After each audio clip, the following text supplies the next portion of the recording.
Assalomu alaykum azizlarim. Biz shunaqa bir zamonda yashayapmizki, bu kunlarimizda kecha, bugun, erta, o'tmish, bugun, kelajak jamuljam.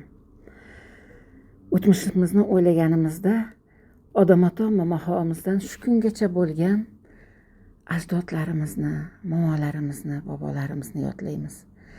Va bugungacha o'tilgan kunlarda o'sha insoniyatning uyg'unligida mehr-oqibat, haqqa tavakkul, haqni rizoligi yo'lida ezgulik bilan yaratilgan hayot har bir insonga baxt va omadlar, ikki dunyoni mukofotlari keltirishi naqadar bir go'zal bir inoyat bo'lmog'i haqida orzular qilamiz. Albatta ezgulik shunaqa bir nozi ne'matki, inson o'ziga, jumla jahonga, 18 ming olam ahliga ezgulik tilaganda har bir oilada go'zallik, inoyat, mukofot, yaxshiliklar inshaalloh, mashalloh hukmron bo'lsa, ezguliklar bu olam sahnida ezguliklarni yetaklab kelsa, albatta Alloh taolo insoniyatni aslida baxt uchun, saodat uchun, ezgulik uchun yaratilgan aslida odamzod Alloh taoloni bir qutlug' inoyati bilan yerga xalifatul inson qilib yaratilgan. Shuning uchun ham bizning boshdagi xatolarimiz o'sha bilib bilmasdan qilingan odam ato momohomizning balkim xatolaridan, balkim o'sha haqqa tavakkulning andak xatolaridan yoki o'sha biz bilib bilmagan xatolarning o'sha davomiyligidan kelib chiqqan bo'lsa ajab emas. Lekin dunyoni ezgulik tarafga inoyat va mukofot bo'lmog'i o'sha qalblar uyg'unligidadir. Bunda albatta haqqa tavakkul, haqning ezgulikda bizga hamisha yo'lboshchi bo'lmog'i qanday bir mutlaq dasturul amaldir. Ilohim, biz bugungi kunlarda turib kelajakka qaraganimizda shunaqa har bitta oilada tug'ilgan farzandlarning baxt saodati, o'sha osmoniy yulduzlarning bir-biriga hamohangligini tilaymiz va shunda bir go'zal hayotni insoniyatga tilaganimiz haqida o'sha Xitoy falsafasi bo'yicha Yin Yang Tsi deyiladi. Bu o'sha ikki bir muborak zot, muborak ne'matning o'sha haqqa tavakkuli va ezguligida bir go'zal mujassamlik bor. Shuning uchun bir muborak juftlik saodati deb yozilgan she'rim bor ekan. Shu narsani o'qib bermoqchiman. Albatta bu yo'lda har bir insonga Allohning inoyati, mukofotlari bo'lsin.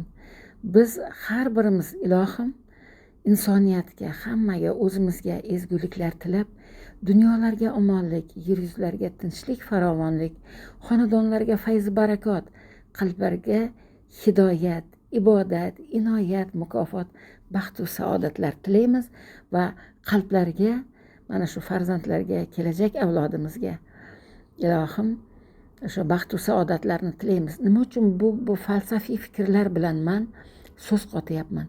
Biz g'alaba kunlarini ostonasida turibmiz. Mana shu xatolar, o'sha boshda qilingan xatolar, o'sha dastlabki o'sha odam otamiz, momohomizdan bizgacha kelib kelgan xatolar qanchadan qancha insoniyatni boshiga qayg'ular solgan. Biz har bitta so'zni o'ylab gapirishga harakat qilamiz. Biz bugun muborak g'alaba kunlarida turibmizda.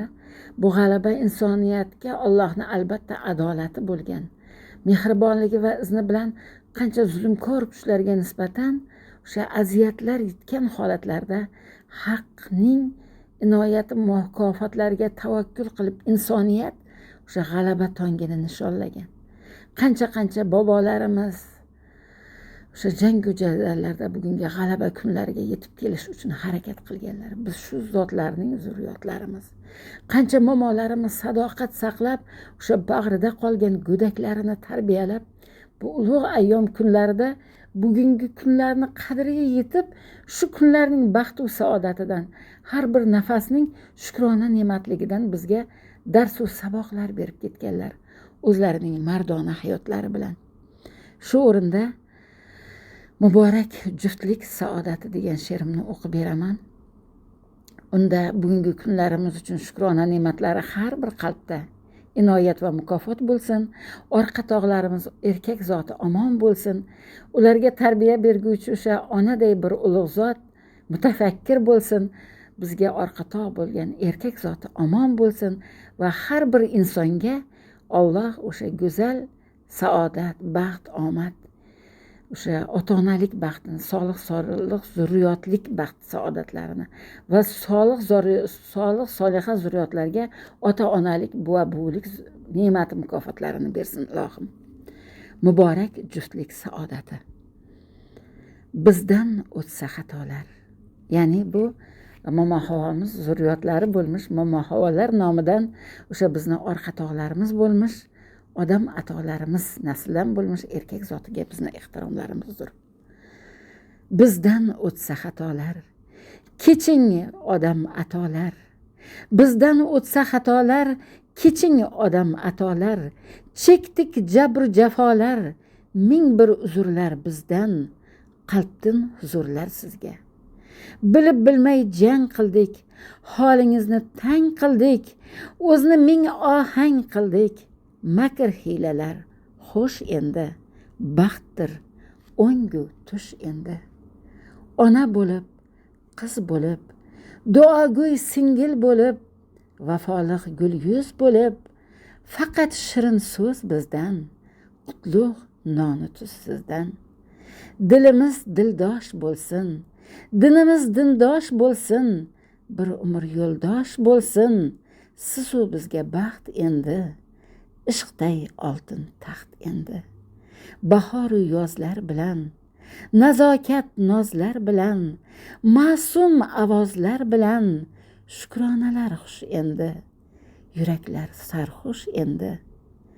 Kuldan chiqqan qaqnusimiz, boshingizda baxt qushmiz, momo havoga qisimiz. Haqdan inoyat endi, ishqdir hidoyat endi. Sizni jonday suygaymiz, duoyingiz olgaymiz, qo'sha qarib yurgaymiz.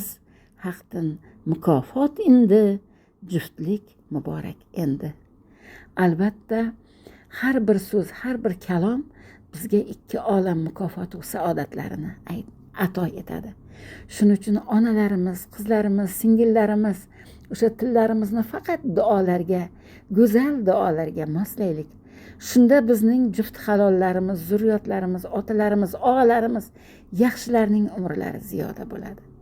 Ilohim, sizu bizga, insoniyatga ikki olam saodati muborak bo'lsin. Har bir go'shada tarbiyalanayotgan insonlar, bizning zurriyotlarimiz baxtli saodatli bo'lsin. Dunyolarga omonlik, yer yuzlariga obodlik, yurtlarimizga tinchlik, farovonlik, 18 ming olam ahliga baxt va saodat, har bir muborak juftlikka ilohim baxt saodat, ilohim soliha zurriyotlar mukofot bo'lsin Allohimdan. Har birimizga, jumla jahon 18 ming ahliga azizlarim muborak ayol zoti bo'lmish momo havomizning zurriyotlari, ma'suma ayol zoti, onalarimiz, zurriyotlarimiz, qizlarimiz va tabarruk orqa tog'larimiz erkak zoti, og'alarimiz, otalarimiz, akalarimiz, ukalarimiz, zurriyotlarimiz, navira, chevara shahzodalarimiz. Alloh sizu bizga ikki olam mukofotlarni sazovor mukofot aylasin ilohim. G'alaba kunlari sizu bizga muborak bo'lib, jumla jahonda 18 ming olamda tinchlik, farovonlik, baxt va saodat, ezgu duolarning mustajobi bo'lsin ilohim hamisha. Mehrdil Navo, Mehriniso begimdan eng qutlug' xush tilaklarim muborak sizga, o'zimizga ham. G'alaba ayyomlari muborak bo'lsin azizlarim. Zulmatning ustida nur taratgan, cho'g' yanglig' yaraqlagan quyoshday porlagan baxt va saodat sizu bizga muborak bo'lsin azizlarim. Alhamdulillah.